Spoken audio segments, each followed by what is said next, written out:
ఇక్కడ తెలంగాణ తల్లిని ప్రతిష్ఠించి మేడ్చల్ జిల్లా పార్టీ కార్యాలయ ప్రారంభోత్సవానికి ముఖ్య అతిథిగా నన్ను ఆహ్వానించిన సోదరుడు మేడ్చల్ జిల్లా బీఆర్ఎస్ పార్టీ అధ్యక్షుడు శాసన మండలి సభ్యుడు మా తమ్ముడు షంబీపూర్ రాజు గారికి, స్థానిక శాసనసభ్యులు మరొక తమ్ముడు ఉత్సాహవంతుడు, ఎప్పుడు కుత్బుల్లాపూర్ నియోజకవర్గ అభివృద్ధి కోసం పరితపించే యువ నాయకుడు సోదరుడు కేపీ వివేకానంద గారికి, శాసన మండలిలో ప్రతిపక్ష నాయకులు పెద్దలు గౌరవనీయులు శ్రీ మధుసూదనాచారి గారికి, మాధవరం కృష్ణారావు గారికి,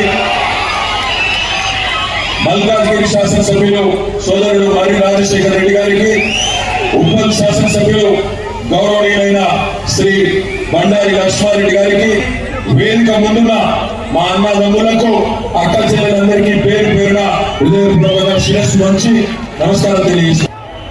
15 సంవత్సరాల కిందట కేసీఆర్ శవయాత్రను, తెలంగాణ చైత్రయాత్రను ఏదో ఒకటి జరిగి తీరాలని చెప్పి ఆనాడు ఒక మొండి పట్టుదలతో, ఒక ఉక్కు సంకల్పంతో మన నాయకుడు కేసీఆర్ గారు 2009 నవంబర్ 29 నాడు విరామణ దీక్ష కూర్చుంటే ఆమరణ దీక్షకు ఆనాడు ఆ పవిత్ర దినాన్ని దీక్షా దివస్ గా గత 15 సంవత్సరాలుగా మనం జరుపుకుంటా ఉన్నాం.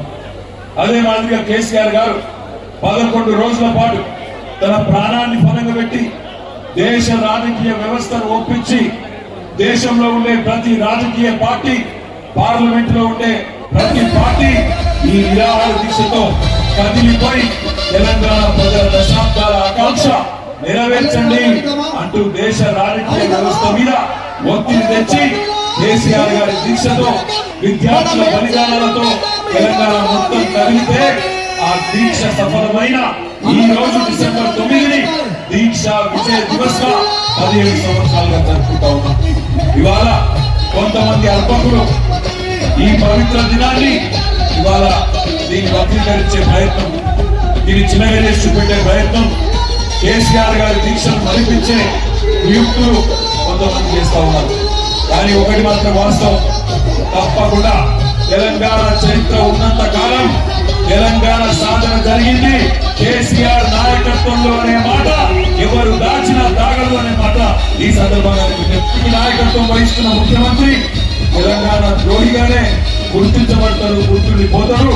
కేసీఆర్ గారు తెలంగాణ సాధకుడిగా, తెలంగాణను 14 సంవత్సరాలు కొట్లాడి తెచ్చిన నాయకుడిగా చరిత్ర పుటల్లో మిగిలిపోతారన్న మాట కూడా నేను మీకు విజ్ఞప్తి చేస్తా ఉన్నా. ఈ పవిత్ర రోజును ఇవాళ మనందరం ఇక్కడ మేడ్చల్లో ఇంతమంది సమక్షంలో జరుపుకుంటూ ఉండడం చాలా సంతోషంగా ఉన్నది. కానీ కొంత బాధగా కూడా ఉన్నది. ఏ కేసీఆర్ గారి వల్లనైతే తెలంగాణ వచ్చిందో, ఇవాళ కేసీఆర్ గారి ఆనవాళ్లు తుడిచేసే క్రమంలో, ఆ కేసీఆర్ గారిని చిన్నగా చేసి చూపెట్టే క్రమంలో తెలంగాణ అస్తిత్వం మీదనే దాడి జరుగుతూ ఉన్నది. తెలంగాణలోని అస్తిత్వ ఆనవాళ్ల మీద దాడి జరుగుతూ ఉన్నది. మీరు గమనించండి ఏమేమి జరుగుతున్నారు. నిన్నగాక మొన్న మన తెలంగాణ ఆర్టీసీ లోగోలో కాకతీయ కళాతోరణం మాయమైపోయింది. నిన్నగాక మొన్న అందులో చార్మినార్ మాయమైపోయింది. ఇవాళ తెలంగాణ తల్లిలో, తెలంగాణ తల్లి గారు వాళ్ళు పెట్టింది కాంగ్రెస్ తల్లి. ఆ కాంగ్రెస్ తల్లి ఏదైతే తెలంగాణ తల్లి అని చెప్పి ఇవాళ అక్కడ ముఖ్యమంత్రి బిల్డప్ ఇస్తా ఉన్నాడో అందులో బతుకమ్మ మాయమైపోయింది. ముందు బతుకమ్మ చీరలు మాయమైపోయినాయి, ఇవాళ బతుకమ్మ మాయమైంది. నిన్న రాష్ట్ర ప్రభుత్వం ఆ తెలంగాణ తల్లి కొత్తగా ఎట్లుంటుందో చూపెట్టే ఒక చిత్రాన్ని విడుదల చేయగానే సోషల్ మీడియాలో తమ్ముళ్ళు జోకులు వేలుస్తా ఉన్నారు. ఏమంటున్నారు? సెక్రటేరియట్ లో లంకె బిందెలు లేవని అర్థమైపోయిందట రేవంత్ రెడ్డికి. లంకె బిందెలు ఉంటాయని కొని వచ్చిండు, లంకె బిందెలు లేవు. అందుకే ఏం చేసిండు? తెలంగాణ తల్లి నెత్తి మీద ఉన్న బంగారు కిరీటాన్ని, అందులో ఉండే కోహినూరు వజ్రాన్ని ఇలా దొంగలెత్తుకపోయిండ్రు అని చెప్పి మొత్తం సోషల్ మీడియాలో జోకిలిస్తా ఉన్నారు. ఇవాళ కేవలం తల్లి కిరీటాన్ని మాత్రమే కాదు, ఒక దేవత రూపంలో బ్రహ్మాండంగా మనం అందరం ఆరాధించుకునే విధంగా అద్భుతంగా తెలంగాణ ఉద్యమంలో జన్మించిన ఆ తెలంగాణ తల్లిని చిన్నగా చేసి చూపెట్టే ప్రయత్నం ఈ ముఖ్యమంత్రి చేస్తా ఉన్నాడు. ఆనాడు స్వాతంత్ర పోరాటంలో భారత మాత ఎట్లయితే పుట్టిందో, భారత మాత ఎట్లయితే జనించిందో, అట్లనే పాల సముద్రం చిలికినప్పుడు లక్ష్మీదేవి ఎట్లయితే ఆవిర్భవించిందో, ఉద్యమ కడలి మదనంలో తెలంగాణ తల్లి ఉద్భవించింది. తెలంగాణ తల్లి రూపాన్ని ఉమ్మడి ఉద్వేగంతో తెలంగాణ ఉద్యమం తీర్చిదిద్దింది. ఇది ఏ ఒక్క నాయకుడో ఒక రాజకీయ పార్టీకి సంబంధించిన రూపం కాదు.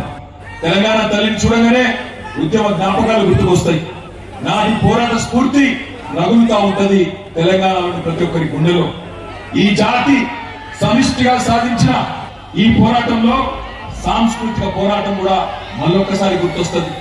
ఒకనాడు ఎక్కిరించబడ్డాం మనం, మీకు భాష రాదు, మీ ఆశ చక్కగా లేదు, మీకు పరిపాలన రాదు, దబ్బన తెలంగాణ ఇస్తే కూడా మీకు పరిపాలన చేతనైతుందా, మీకు అన్నం తినుడు నేర్పిందే మేము అంటూ ఎక్కిరించిన వాళ్ళ నోళ్లు మూతపడే విధంగా 10 ఏళ్లలోనే తెలంగాణను భారతదేశంలో అగ్ర భాగాన నిలబెట్టింది కేసీఆర్ నాయకత్వం అనే మాట మళ్ళొకసారి నేను గుర్తు చేస్తా ఉన్నా. మన భాషను ఎక్కిరించి సినిమాలలో జోకర్లకు పెట్టి మన ఆట పాటల్ని ఈసడించి ఈ బోనాలేంది, ఈ మైసంలేంది, ఈ పెద్దమ్మేంది, ఈ ఎల్లమ్మేంది అని మన గ్రామ దేవతల్ని ఎక్కిరించిన వాళ్ళ నోర్లు మూతలు పడే విధంగా, సాంస్కృతిక ఆధిపత్యానికి తెరబెట్టే విధంగా, తెరదించే విధంగా ఎట్లయితే ఉద్యమంలో ఎదిరించినామో మళ్ళొక్కసారి తెలంగాణ చూడగానే వ్యాధికి వస్తుంది.